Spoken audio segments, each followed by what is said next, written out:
Today, I choose to feel excited, and that allows me to. And then your business action will come out. And then before you even clean your teeth, you take that business action. And then if you do nothing else for the rest of the day, so what?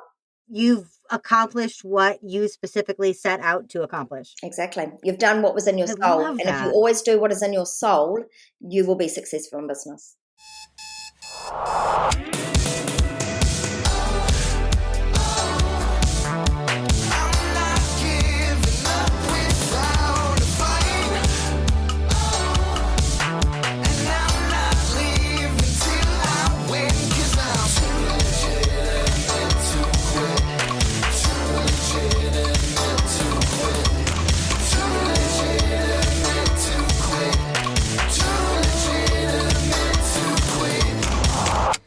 Welcome to Too Legitimate to Quit, instantly actionable small business strategies with a pop culture spin. I am your host, Annie P. Ruggles, and my guest today is the magnetic Michelle Clarke. Michelle's energy is infectious and her words inspiring and empowering. She is obsessed with helping soul-led entrepreneurs achieve transformational success by up-leveling their energy, mindset, and habits, and helping them step into their power and speak to their authentic message. She encourages entrepreneurs to be unapologetically brave AF, tap back into their inner knowing, and unleash their magic so they can become magnetic to their soulmate clients and bring their purpose into the world, because the world needs what they have. An entertaining speaker, Michelle is guaranteed to get people laughing as she full-heartedly shares her experiences and her success triangle methods with your audience so they can get on making a difference in the world. Michelle, all the way on the other side of the world, I am dying to ask you this question. What do small business owners need to focus on this week?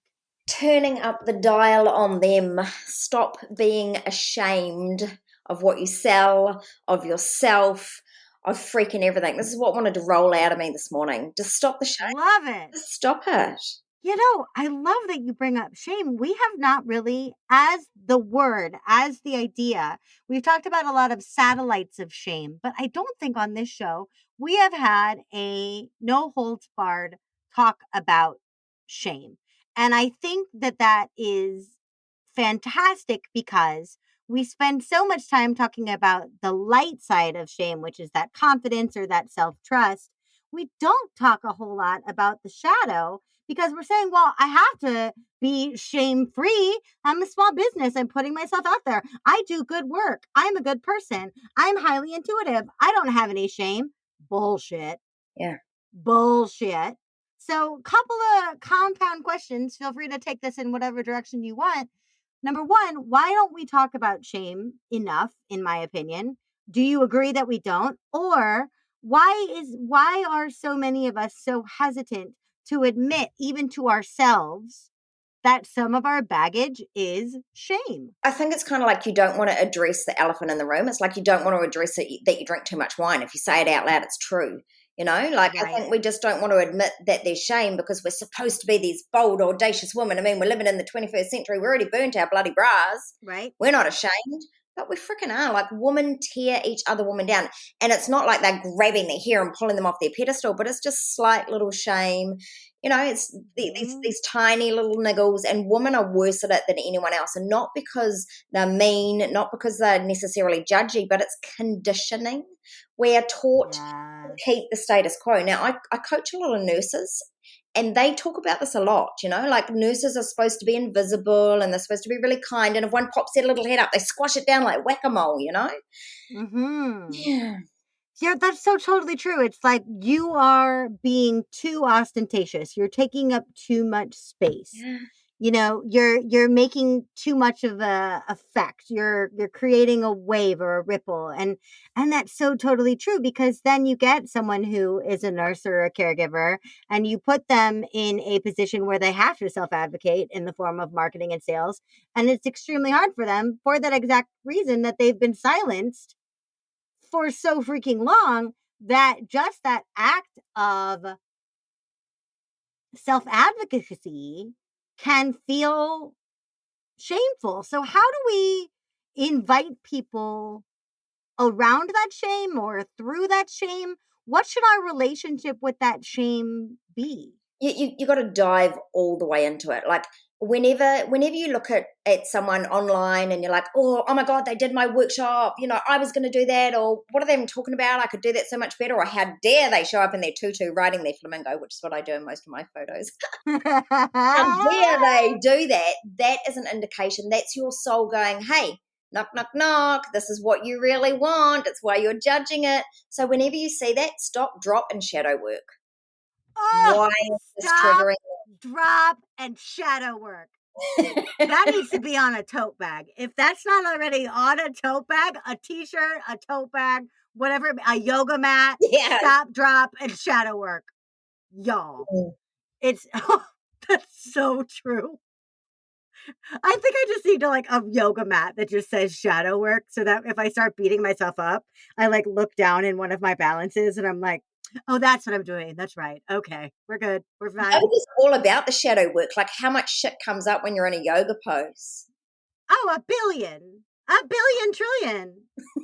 Well, because we're creating space to feel and to live experientially. And I think so often one of the reasons why the shadow stuff comes up really weirdly or unexpectedly in a business, and then it just hits you like a truck, is because we aren't creating that container or that space for the shadow. And I think that's especially true for our beloved woo-woo people of the world who are working so hard to raise the vibration of the planet and to rock their sensitivity and empathy and all these things, that when they're like, I am loving light, I am loving light, I am loving light, and I'm having a really bad day.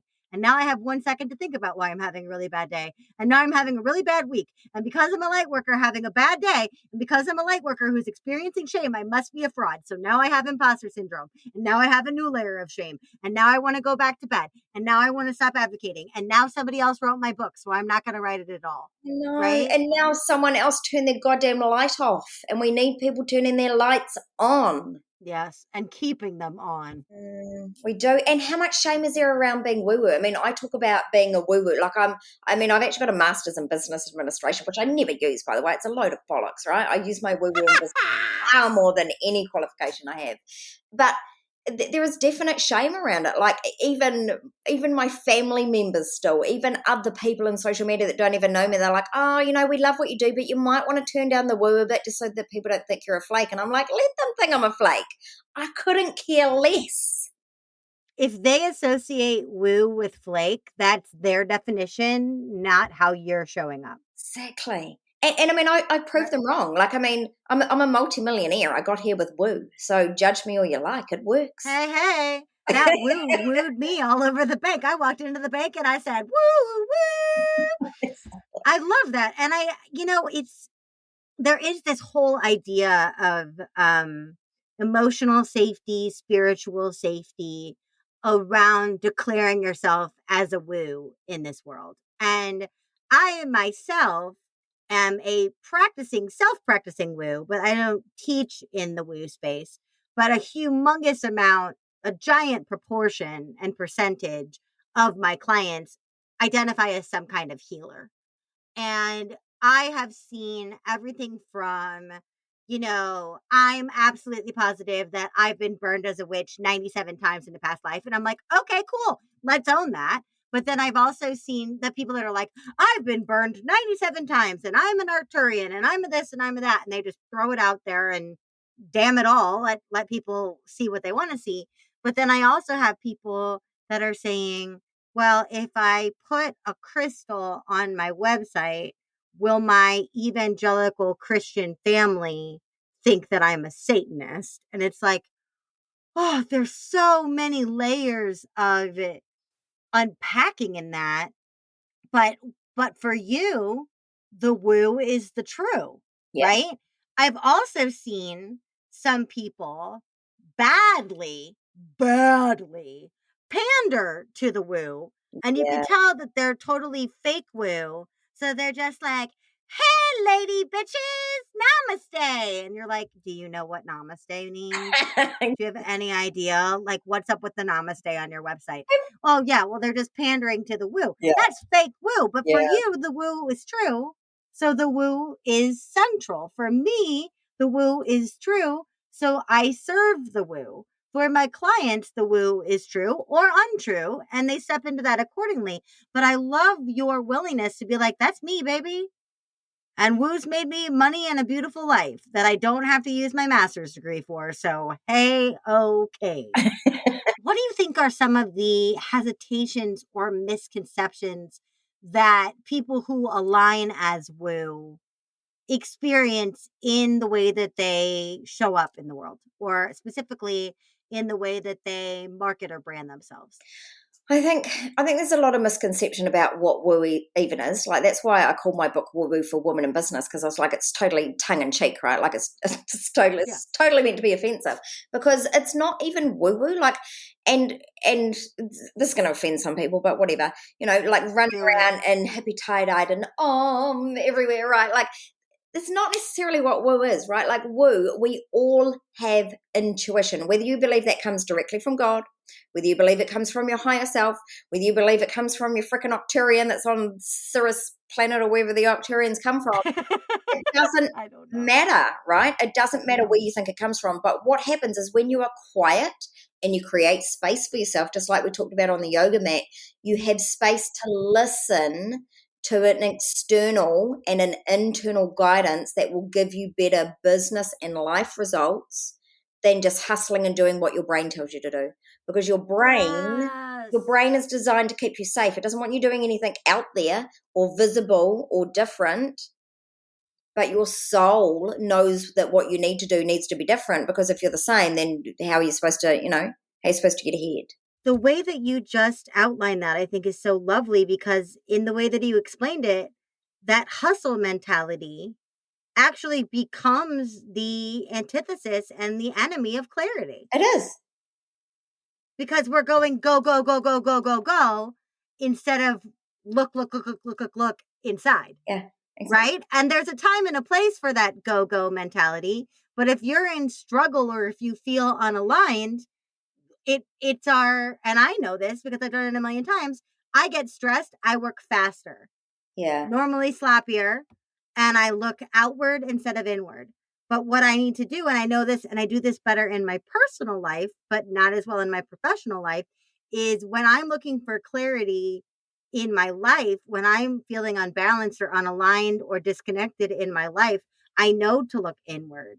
But for my business, my first instinct is go, go, go, go, go. So how can we encourage people who are hardwired in that get shit done mindset to take the necessary steps to do the shadow work, to listen and find their guidance and their intuition? Yeah, it's really easy. It's so much easier than what people think. And this is the trouble. People overlook it because it's so easy. They think that success has to be complicated. And they think that to make twice the amount of money, you've got to work twice as hard. And you just don't. Fake news. Fake news. Yeah.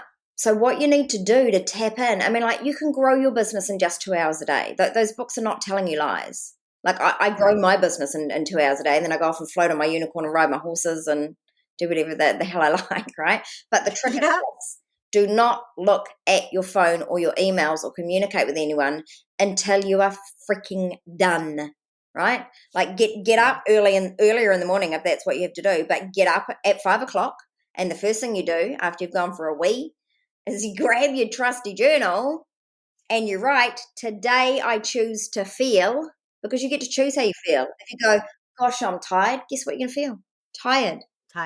If you wake up and you see the note that you wrote yourself before you went to bed, tomorrow I'm going to wake up feeling blissful or excited or whatever, and you go, oh, look at that. Today I choose to feel excited, and that allows me to. And then your business action will come out. And then before you even clean your teeth, you take that business action. And then if you do nothing else for the rest of the day, so what? You've accomplished what you specifically set out to accomplish. Exactly. You've done what was in your soul. And if you always do what is in your soul, you will be successful in business. But we dive into social media. Like we're just trained to do these things first, and it's frying our brains. Like, Yeah. no wonder there's so much anxiety. Well, yeah. I mean, if you look at your social, instead of saying today I choose to feel and doing that in a non-digital way, instead, if you're like, I'm still in bed, I'm going to go scroll Instagram, then basically I'm writing in my journal, today I want to feel jealous, in conflict with everyone, and inadequate. Exactly. And fat. That sums it up exactly. Like, and fat and lazy. Okay, great. Right. But, one of the main things that I don't speak to directly, but I love the relationship I have with a lot of people on the woo side and the lesser woo side of money coaching, because I teach sales. So we got to get people around the money stuff, is people are waiting to feel prosperous in order to act in a success inducing manner. It's the wrong way And around. one of the best things I've ever been taught is that we are prosperous in this moment. We must take action to usher in that prosperity. And that for me was such a mind fuck, because I was like, oh, that means that I'm not prosperous someday if I do all these things. It means that energy is already around me. What I have to do is welcome it and create it and usher it in, but it's already there. And I think that for me and for a lot of my clients feels very liberating. Yeah, or just let it in. Like, honestly, the universe wants to support you. Stop holding it at bay. It wants to give you everything. It really does. It's only your bullshit beliefs that hold it back. And the fastest way to manifest anything, and I'm talking money, success, a hot husband, like whatever the heck you want to manifest, right, is to feel it. So if you future forward and you go, how will I feel when I have attained this goal? And if you're like, oh, I'm just going to feel so free. Awesome. What can you do right this minute to feel free? Is it swimming in the ocean? Is it riding your horse backwards? Is it roller skating? Is it whatever? Do that. Because when you create the feeling, you create the magnetism that you need for the manifesting. Right. You create a little and beget a lot. Exactly. I love that. I love that. How are some of the ways you said that, or I don't know your exact language, but it was really perfect. But how are some of the ways that we block the universe's support? Shame. Fear. There we go again. Exactly. You cannot manifest and pull things towards you when you are in fear. You can't have fear and love at the same time. They are opposite ends of frequency. When you have fear, you will not be manifesting anything good into your life. So fear, shame, doubt, imposter syndrome, yeah, all of those things, all of those negative things, all of those negative emotions that come up are actually gifts for us to dive into the shadow work, to grab our journal and go, so what's that feeling really about? Like when your brain says to you, oh, it's too much, Michelle, you've gone too far this time. Or, when you're like, oh my God, my dad's going to cringe about what I just said on social media. Or, anytime you get any of those feelings that kind of create a vump, that feeling in your stomach where you're just like, where you feel your energy boom. Yes. Any of those feelings are what hold your success back. It feels like you ate a bad burrito. Yeah. Like it's like a dense brick of emotion sitting right at your energetic center. Yep. It feels a lot like future food poisoning. Yeah. It does, because you're literally like backed up energetically. Right. It's like, oh, I just don't like this energy. I don't like, why did I eat that burrito? I don't know. Oh God. I don't know why burritos specifically. I think it's just because it's like brick shaped. Yeah. Is why that pops into my head. But you're totally right, because that feeling, if we push it away or if we aggressively work through it, and I'm not talking work through it, dive into it, grab hold of it, grab the edges like you said, but instead, like, I refuse to feel this thing because I deserve better and therefore rah rah, I will push past this. Mm-hmm. That feeling may go away for a while, but then it comes back with friends. Mm-hmm. Mm-hmm. You have to deal with it. You do. It's like trying to cover up a pimple with concealer. Mm-hmm. Still going to be there when you wash the putting concealer. Vaseline. Yeah, it might have friends because you put a bunch of oil on your face. But so what about just really bad days, Michelle? What about just days when everything is shitty Mm. and work feels like a burden and living the dream feels like a total nightmare. How do we honor those days, look for the truth in those days, but also not get stuck there? Yeah, there's two really important things here. Those days are gifts. When you are coming up for a change, when you are lacking in clarity, when you don't know what the next step forward is, then the universe will throw a day at you that makes you feel like shit. So you hide under the covers. You just watch old movies all day. You snuggle your little schnauzer in the bed and you don't get out. Those shitty Yep. feelings, just like when you get a sore throat, it's because you need to go and rest and stop talking for the day. Or just like when you get sick, it's because your Yeah. body needs a rest. When you feel these shitty feelings, it's because you need to stop and you need to wallow a little bit to create the space so that you can get the clarity. Yes. If you feel like shit, Space. stop trying to mask it with Netflix and wine and gossip and whatever else. Stop trying to mask it. Just feel the goddamn emotion because it has a lesson for you. Like, they're not even bad emotions. We just make them bad. If you fully, fully, fully feel into it, then it will pass so much quicker. Stop, drop, and shadow work. Exactly. I'm telling you, we're putting that on a tote bag for you, Yeah. Michelle. We just have to. Yeah. Now, before I force you into all kinds of branding and merch, I brought you here today not to talk about tote bags, but to talk about something that you and I so dearly love. It's a movie, it's a musical, it's an experience, it's a phenomenon. It brought us the time warp. Michelle, what the hell does any of this shame or shadow or space have to do with the Rocky Horror Picture Show? I completely love the Rocky Horror Picture Show. Like, I love how over the top it is. I love that he is out there wearing whatever he wants to wear, and he's like, "You Oh, yeah. all love me." He's just like, yeah. I mean, okay, so it didn't work out for him in the end. Like, it's probably a poor example for a business model, right? But I Hey, love but he thrived for a long time. he did. He did. Got a little big for his britches, but he thrived. They thrived. Frankenfurter thrived for a really long time before the pool incident. Exactly. But I love like that value of being. I love that you use the word over the top in that it's just we talk about authenticity or we talk about transparency, but there's just the opposite of shame in that space of just utter, bold, unapologetic, what? Confidence, joy? What is the opposite of shame Yeah. that Frankenfurter exhibits? Honestly, the opposite of shame is not confidence. It's joy. When you step into your 3-year-old joyful self, when you're the splashing around in the puddles in your gumboots, that's what you're after. When you step into that vibration, you are fucking magnetic to everything you desire. It's the joy. And it's so funny that you and I in the pre-chat talked about how we both love dressing up as Columbia. And I think part of what people understand of Rocky Horror before they even see it or experience it for the first time is if they see a picture of it, they just see this outlandish fashion, right? They've got Meatloaf all dressed up like a freaking doo-wop rocker. They've got Susan Sarandon in a wet slip. They got Rocky in tighty whities. They got Frankenfurter in everything. Right. And so, and even Magenta, who's wearing a pretty benign maid's costume, has massive hair. But I think it's not that the whole show is about fashion, but I know that there is a hack for if I'm feeling less than fabulous, if I make myself wear something ostentatious, Yeah, I immediately feel better exactly. because I'm so out of my head that I'm also like, the audience can't see you, but you're wearing this like beautiful pink jacket.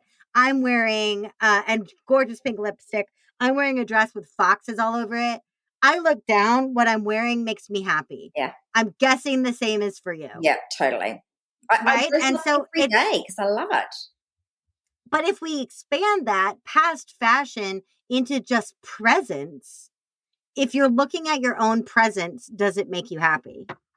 Exactly. And if it does, let's turn up the volume on it, Frankenfurter. Let's get out there. Yeah. And if you look down and it makes you feel miserable, for God's sakes, go and buy yourself a pretty frock. Like, Yes. please. Please, whatever the style is, whatever your gender identity, it does not matter. Go get yourself a pretty dress. Exactly. Like, I think I credit Burning Man for really kind of breaking me out of decades of like weird, I have to look perfect at all times. I'm like, no, I don't. I just have to look fabulous. Exactly. There's a difference between perfect and fabulous, and what I want to be is fabulous. And I think that's a whole other thing too for business. Again, not just fashion, is so many of us get trapped up in perfectionism. What if your business isn't perfect, but it is fabulous? Exactly. It's not supposed to be perfect. So it's all about showing up fabulously and musically. I mean, and any kind of choreographed dance is always going to be great. Why are so many people at weddings doing the electric slide and not the time warp? I don't understand. The time warp is more fun. It's just a jump to the left. I mean, I did when I got married 20 years ago. We did the time warp at my wedding. I'm delighted to hear that. But I think there's also something to be said, and this is a stretch, but the repetition of the process, right? The whole song of the time warp is literally just them saying, this is a thing called the time warp that we're all going to do. And here's all the ways that you do it. There are not giant use cases. Yeah. There are not raving testimonials. I did the time warp and now everything is fabulous. It's like, it's a jump to the left and then a step to the right. And I think that also goes to your point before about how we have this tendency in that hustle mindset to overcomplicate instead of allowing ourselves to be repetitive and clear and to break things down into manageable chunks. Am I off on that? No, or is that in there too? You're right. And people get sick of their message. They're like, oh, but God, people are so sick of me with this offer. I'm like, bitch, please, they don't even see what you're doing half the time, right? Like Facebook isn't showing them half of what you're doing. Like, and coffee vendors don't go, ooh, I've sold far too many cups of coffee. Sorry, no more coffee today. We're only having herbal tea. Like, nobody's sick of what you're selling. You're sick of what you're selling. Don't overcomplicate it. Stop creating new courses and just sell what is in your soul. Oh my God, you just hit one of my biggest, I would say, irritants in my clients, but I know that this is also something that I've really struggled with, is that it's not that I don't believe in it, but I do get bored with the same stuff over and over. And so for me, I will launch something. I will devotedly launch it for about a month. And then I'll be like, gosh, that's not selling as well as I thought it would. Maybe I should throw that out the window and do something completely new. And you're like, no, don't get bored with your own offering. Don't fall out of love with your own offering. Yeah. Don't sell something new. Not if it came from heart. soul. Not if it came from soul. If it came from soul, it will be successful. It's just you haven't been quite truthful in your offer. You try to make it look pretty and appealing to people instead of going, it's this. You go, oh, it's all the fluffy shit around the outside. Yeah. Yes. If it's from your soul, it will sell. Yeah. If you're truthful about it. Yeah. And if it's not from your soul, go ahead and make something new. Exactly. And it's okay if you put stuff out in the past that wasn't of your soul because you were experimenting. Of course. That's how we learn. Exactly. That's how we learn. All right. So here's another Rocky Horror question, because as we alluded at the beginning, things don't work out so well for our friend Frank in the end. Dr. Frankenfurter owning fabulosity, being fabulous queen, cult leader, alien that they are, got a little big for their britches. Bought into their own hype a little bit too much. So if we are leaning into our bravery, our woo, our specialness, our fabulosity, our spirit, and our intuition, how do we mitigate the risk of detaching from others or detaching from truth? Or how do we keep ourselves grounded when we are putting ourselves in this performative place. Yeah, exactly. And that is very easy to do. Like when you get successful and you see it over and over, that people lose touch with who they really were. And what we saw in poor little, Frankenfurter was unkind, and he made everyone else pander to his dream instead of allowing other people to be who they were. And that's what got him down. It wasn't that he actually got too big for his britches, because you can't get too big for your own britches, right? Like, be big and magnificent. Like, look at all these amazing people in the world. Oprah, she's amazing and big, and she doesn't dull who she down is, but she's incredibly kind, and she allows other people to have different opinions and be who they are. And that's what it is. It's being true to your soul. And the way to keep grounded while you still have the success is to tap into your soul. It's not that you need to keep cleaning your own toilet. It's that you need to keep tapping into what is your soul directing you to do. Your soul will always direct you to be kind, always. Amen.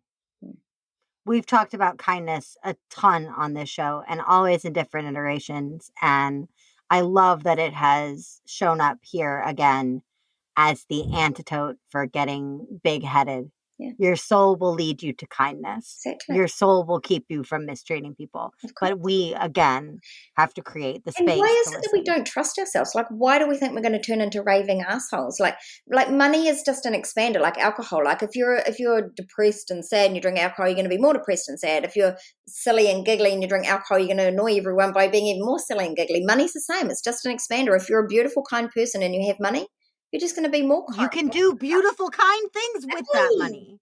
Exactly. And if you're already a jerk, money's just going to make it easier for you to show the world what a jerk you are. So maybe that's what we're truly worried about at a deep level, that we're actually all jerks. And that needs to take a deep dive into your journal. Yes. Listen, I'm going to make an assumption, listener. If you're listening to this show, if you've been putting up with me for anywhere from 29 minutes and 52 seconds on to 40, 50 episodes, whatever this is, I'm going to just assume that you're not a jerk. And I'm going to just congratulate you on your non-jerkness, because I don't think jerks would have the tolerance for this jerk. Just kidding. No, I love that. All right. Crazy question for you. You ready? Here we go. Yeah. Rocky Horror, but it's the Michelle Clarke picture show. Okay. We got the Michelle Clarke picture show. And in Rocky Horror, one of the weird world building features there is the somewhat sexualized but always affectionate touching of elbows.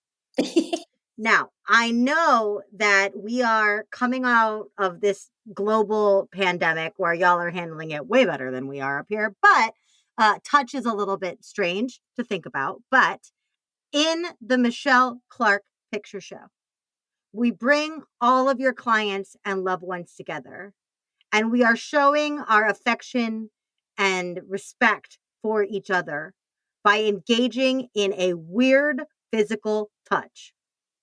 What is the gesture? What are we touching? Oh, God. It has to be like, like sparkle fingers. We touch the sparkle fingers out. Sparkle finger touch. Mm-hmm. We'll just sit there and just kind of tickle each other's fingers. Exactly. I love it. So you can do that virtually, and it works so well. It really does. It feels quite nice. We're doing it right now. Hey, listeners, just reach your hands out and just wiggle your beautiful sparkle fingers at us. Michelle and I are doing it back to you at point of recording. We'll do it right when you're listening. But it does. It just feels so nice and warm, like a nice hug without someone all up in your business. I love it. Michelle Clarke, Queen of Woo, my favorite New Zealander who lives in New Zealand, land of my Hobbit ancestors. What? I don't know. What is the best way for people to get out of their own way, to step into their fabulosity, and to get a hold of you? They can reach out to me on my website, which is empowermentempires.com. If you jump on there, there's a whole ton of free stuff. You can jump in and grab my latest 5-week free course, which just happens to be Becoming Magnetic to Your Soulmate Clients. You can buy my book, Woo Woo for Women in Business. You can find it all on there. empowermentempires.com. Michelle, it has been such an honor and a delight doing the time warp with you on the podcast today. Thank you so much for being here. Thank you so much, Annie. It's been amazing. Everybody else, I will be back in just a second with my final thought and your homework for the week.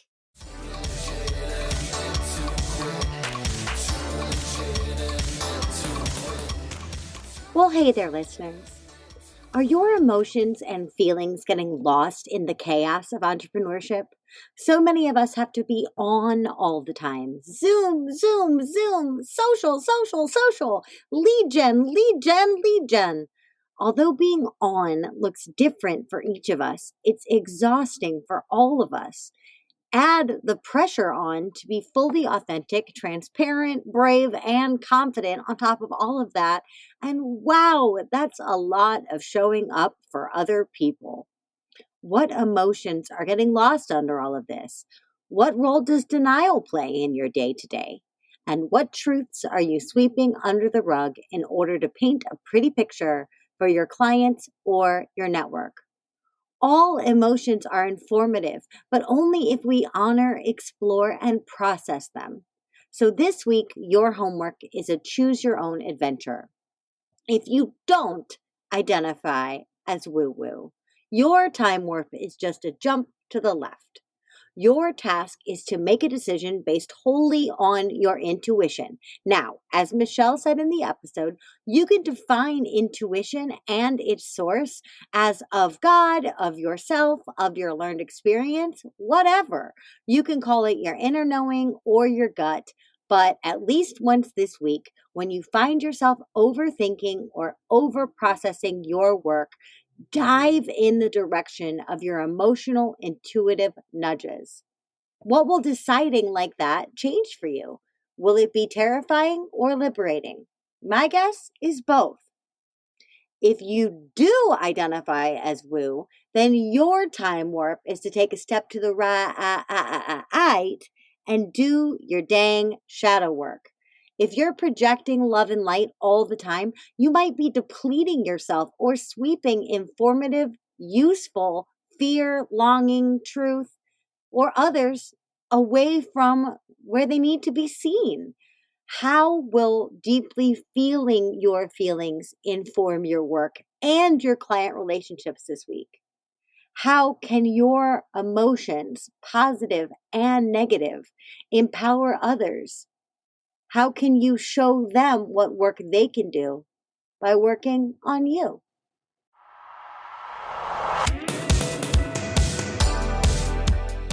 Hey, thanks for listening.